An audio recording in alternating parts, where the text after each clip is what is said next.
So welcome back to my YouTube channel. I hope आप सभी अच्छे होंगे, सुरक्षित होंगे।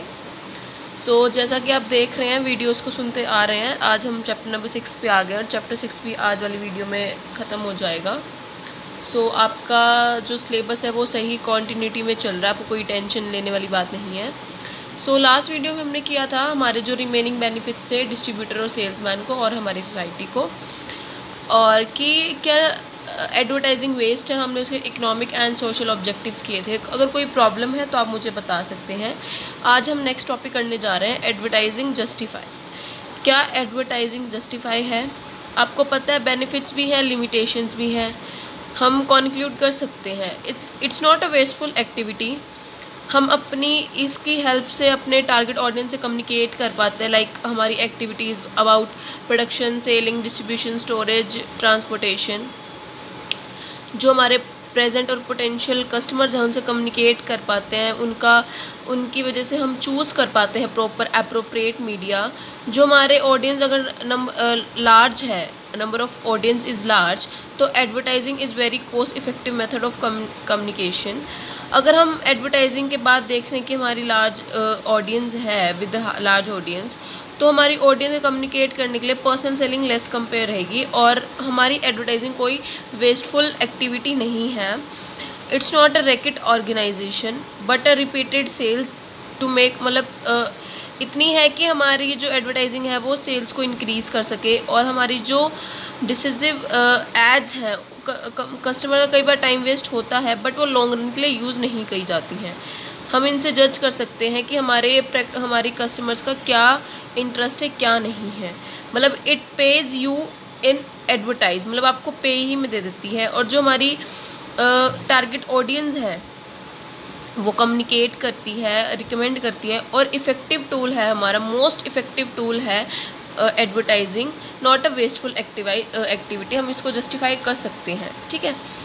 और साथ ही साथ हम ये ब्लेम नहीं डाल सकते कि हमारी जो एडवर्टाइजिंग है वो मतलब ख़राब है, ओवरकम कर रही है। नहीं, हमारी जो सोसाइटी को अवेयर कर रही है, उन्हें उसके राइट्स, उनकी नॉलेज, उनकी एसोसिएशन के बारे में बता रही है, और साथ ही साथ जो डिसेप्टिव एंड वर्गल एड्स हैं उनसे उनको दूर कर रही है। साथ ही साथ ये भी बता रही है जो उनकी अथॉरिटी है एडवर्टाइजिंग को लेकर वो सही है, ये फैक्ट है, कोई झूठ नहीं है, ठीक है। Advertising will go waste if, अगर कब जाएगी वेस्ट? जब हमारी एडवर्टाइजिंग अनप्लैंड होगी, हमने गलत डिज़ाइन करी होगी, हमारी इनएप्रोप्रिएट अपील होगी, हमारा मीडिया और सिलेक्शन गलत होगा, हमारी टारगेट ऑडियंस वही नहीं होगी हमारे प्रोडक्ट से रिलेटेड, और जो मीडिया की शेड्यूलिंग है वो हमने गलत टाइम पे करी होगी और गलत वे में दी होगी, तब हमारी एडवर्टाइजिंग वेस्ट है। These are the 5 and 6 reason जब हमारी एडवर्टाइजिंग वेस्ट है, तो आप इन्हें याद रखना, ठीक है। इसके बाद आती है, क्या एडवर्टाइजिंग का खर्चा लिमिटेड हो सकता है? It should not be excessive. तो ये हमारा डिपेंड करता है कि हमारे पास टाइम कितना है, स्पेस कितना है, मीडिया कितना है, हमारे एक्सपेंसेस कितने हैं। अगर हाइयर रेट है तो एडवर्टाइजिंग हाइयर रेट पे हो जाएगी, अगर उसके एक्सपेंसेस कम है तो कम रेट पे हो जाएंगे। साथ ही साथ जो हमारे स्टेप है एडवर्टाइजिंग के, एडवर्टाइजिंग वेस्टफुल नहीं है या फिर जो एक्सेसिव और डिसवे, उसको हम अवॉइड कर सकते हैं, ठीक है। अब नाउ नेक्स्ट टॉपिक है role of advertising in creation of demand. In creation of demand क्या है? Promote new uses of product. हम ये प्रमोट कर सकते हैं कि हमारे यूजेस, जो हमारे जैसे मिल्क मेड है, एक प्रमोट है, सब्स्टिट्यूट है, तो वो स्वीट डिश बनाने के लिए हमारे सैंडविच पे स्प्रेड करके चिल्ड्रंस को देना, उससे नई नई चीज़ें बनाना, ये हो सकता है। ये एग्जांपल है इसका बेस्ट। तो कि हम एडवर्टाइजमेंट में ये चीज़ दिखाए कि हमारा न्यू प्रोडक्ट कौन सा है और आपको किस तरीके से वो प्रमोट कर रहा है, ठीक है। नेक्स्ट पॉइंट है प्रमोट फ्रीक्वेंसी ऑफ यूज़, कि जो हमारे कस्टमर्स हैं उन्हें हम कैसे मोटिवेट कर सकते हैं, कैसे उस प्रोडक्ट का यूज़ करना सिखा रखे हैं। जैसे कि संडे हो या मंडे, रोज़ खाओ अंडे, तो ये मोटिवेट है कि हमें एग डेली खाना चाहिए, ठीक है। तो इस तरह से फ्रीक्वेंट यूज़ करके बताना। मोटिवेट फॉर रिप्लेसमेंट, उन्हें अब मोटिवेट करना प्रोडक्ट के बारे में कि कितनी जल्दी कितना फास्टली हमारे फैशन में, ट्रेंड में, स्टाइल में चेंज आ रहा है, जिसकी वजह से ऑडियंस को अपनी जो एग्जिस्टिंग प्रोडक्ट्स है, जो लेटेस्ट डिज़ाइन है, उन्हें रिप्लेस करना होगा अपने नए प्रोडक्ट से, नए स्टाइल से और फैशन से।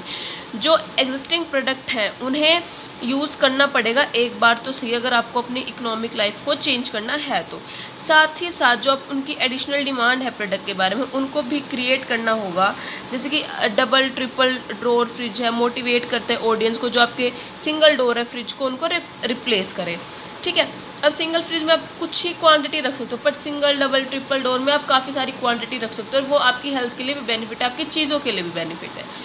उसके बाद है इंक्रीजिंग यूजिंग सीजन्स के अकॉर्डिंग प्रोडक्ट को परचेज करना, मोटिवेट करना कस्टमर्स को थ्रू आउट द ईयर। जैसे नेस्ले कॉफ़ी मोटिवेट करती है to use coffee not for winter only, पर समर के लिए भी as a cold coffee. Nestle coffee को आप सिर्फ सर्दी में नहीं पी सकते भी, आप हॉट कॉफ़ी तो पी लो तो आपको आराम मिलेगा, आप सर्दी में भी कोल्ड कॉफ़ी बना के पी सकते हैं, जो आपके सीज़न के लिए है, ठीक है।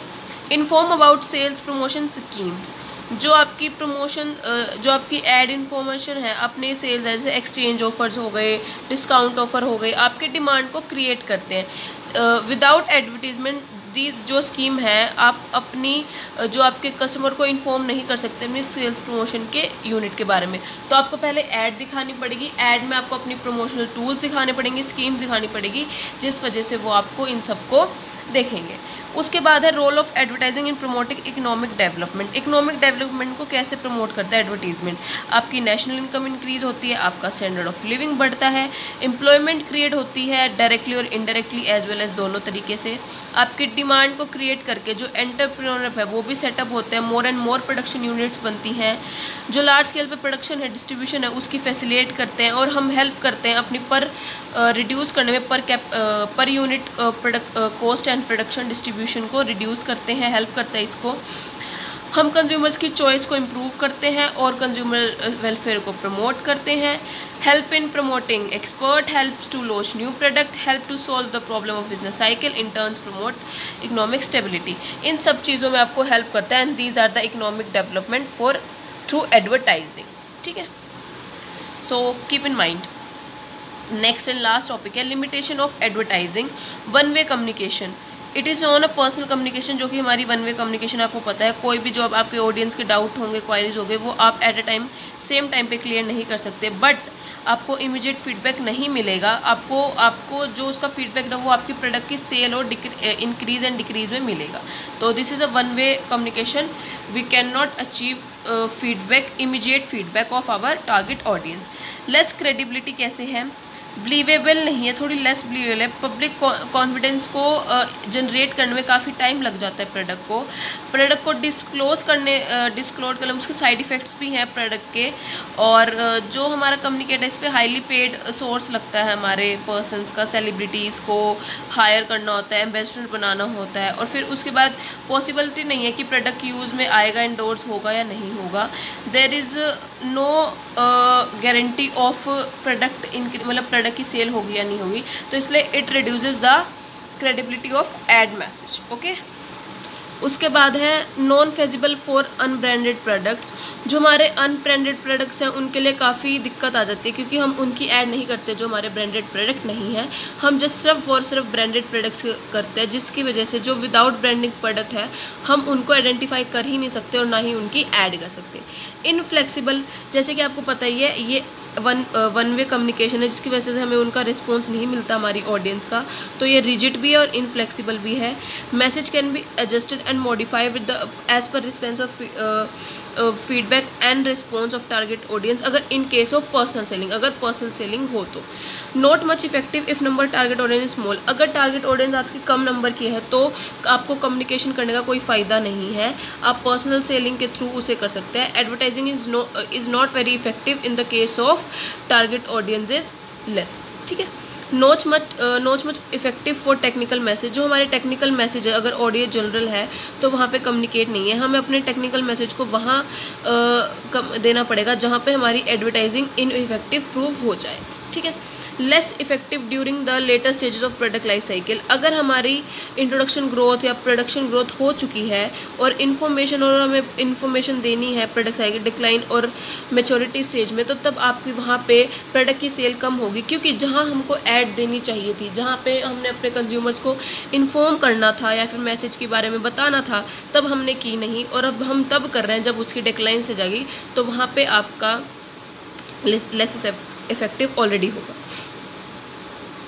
उसके बाद है less effective in case of undifferentiated product, जहाँ पे जब अगर डिफरेंशिएट नहीं है अगर अदर प्रोडक्ट से, तो वहाँ पे एडवर्टाइजिंग इफेक्टिव टूल नहीं है।